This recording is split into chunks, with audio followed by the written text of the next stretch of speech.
if you have these huge death costs with the hybrid setup, but it makes you more efficient, is it ever worth it just to go for the mid-range setup? Not if you have mastered the hybrid setup, because the difference in profit is enormous. Okay. During the interim, it could be really frustrating. And the problem with death costs, my biggest problem with it, is it deters people getting better. And for this purpose, I know that the game's about fun and whatnot, but if we're going to assume for a second that getting better means becoming more efficient, and people have a gripe with associating being good with being efficient, but let's say for the sake of argument that being good means being efficient, it deters people from learning more efficient strategies because the interim death cost is so enormous that they don't feel it's worth doing because it takes so long to catch up for your initial loss. Okay. So now the question that comes from this is that, granted, it looks like you definitely want to be doing the hybrid setup. Yeah. And just real quickly, sure. Shane, the wiki estimates that with 4 kills per hour, which is what they say is average, and that's kind of what I said, 24 mil profit per hour, which sounds good. But if we bump it to 10 kills, right, so everyone is using the best setup possible, it's more like 65 mil profit an hour. And so 24 mil an hour, if we remember, mid-tier Raraxor is like 17 mil an hour. Right. So why would I take the time to find 6 teammates or 4 teammates if I'm doing 5-mans and learn a boss that's immensely more complicated? They're not even they're not at the same tier. Solak is way harder. It's not even close. For an extra 5 or 6 mil an hour with a higher death cost, because even a mid-tier setup would be a higher death cost and a higher supply. What was the mid-tier death cost at Solak about? Probably right around 4 mil. Okay, all right. And you can't really do if your death cost is lower than that, you're probably not going to get very successful kills. All right. So higher death cost, much harder to learn. You need to find teammates to go with. You could lose a kill because a teammate makes an error for a 7 mil difference from Araxor, which is by modern PVM standards quite easy. Much cheaper to get into because you could easily do a Raxor with a 70 mil setup.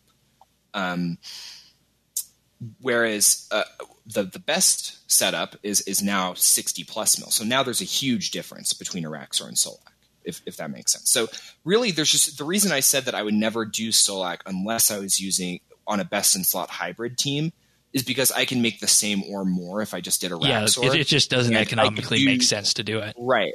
And if I'm doing Solak, even on a mid-tier team, I have to focus all my attention on Solak.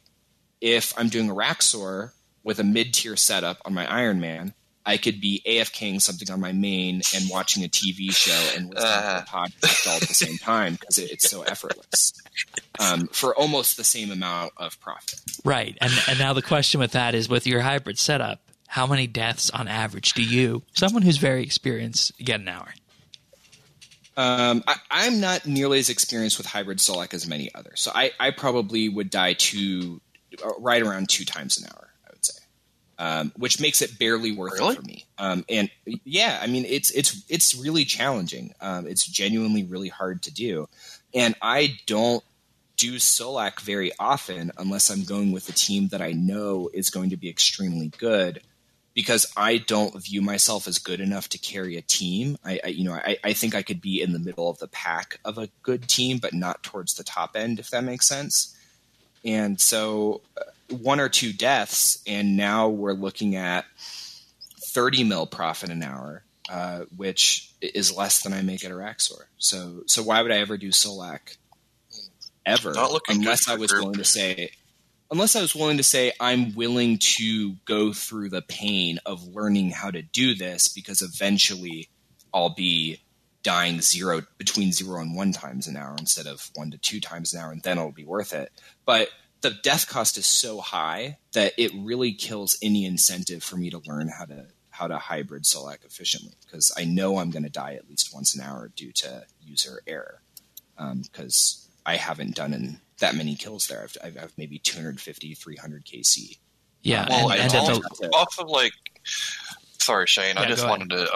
I want to ask you this though, because when you were talking about earlier, say you die, now your team might not make it, or if you're the best, you guys might make it. But long story short, like someone could die and you could go down because of that. Correct? So, I mean, is that another factor when you're taking that, doing these group bosses versus an Araxer? At least if you die there, I messed up. Like, yeah, exactly. On me. I mean, it totally makes a difference. I mean, at Solak, there are two different mechanics on phase 1 alone, where if a teammate messes up, like if they don't go to their lily pad, everyone is taking a 6k hit, which might not kill you, but it hurts. If someone messes up their route, then you're taking 3k per tick plus you're stunned. So you're probably dead, right? So it requires your teammates to be good. And then if someone just makes a mistake, which happens, really easy to die at Solak, like you were saying, and you don't have that elite top tier DPS, then it's hard to do phase 4, which is a DPS test. Now, the hybrid setup on phase 4, which is the DPS challenge of the boss, is such overkill that a good team can do the 7-man fight with only 4 members remaining. And in fact, it was done trio a little while ago. Someone managed to do it with only 3 people because the hybrid setup is clearly overkill. And that was phase 4, but the advantage to what? You said that's phase 4? Yeah, phase 4 is like the big DPS check. But the advantage to that overkill is you can have several mistakes where people die along the way, and you're not going to lose a kill from that hour, whereas you would if you're using the bare minimum, right? So if everyone is in the bare minimum gear and someone dies, you're probably done. If everyone is in overkill gear and 3 people die, you're probably still fine. All right. So what I'm getting from this then is that, taking this all the way back up to the beginning of the Solak segment, 2 deaths, maybe 3, would be enough to sink any profitability that you would personally have. Correct. To the point where you're losing a ton of money on that hour unless you get a rare. So a single death at Solak. So let me make this clear. A single death at Solak means you're losing money that hour unless one of your team members or you get a rare draw, right? So one single death takes it below profit. Several deaths takes it way below profit. And the question is, if we use Araxor as our baseline, most people can do Araxor who have tried high-level PVM, and you compare it to Solak, if you're only thinking about the game in terms of efficiency, what's the opportunity cost of learning and doing Solak given the death system?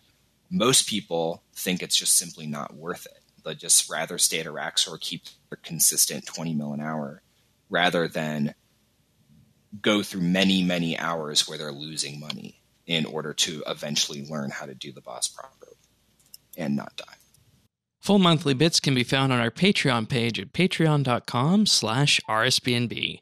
By subscribing for as little as $1 a month, you gain access to the entire catalog of monthly bits, in addition to additional perks, such as early access to our show notes and a mention in them each week. Check us out at patreon.com/RSBANB.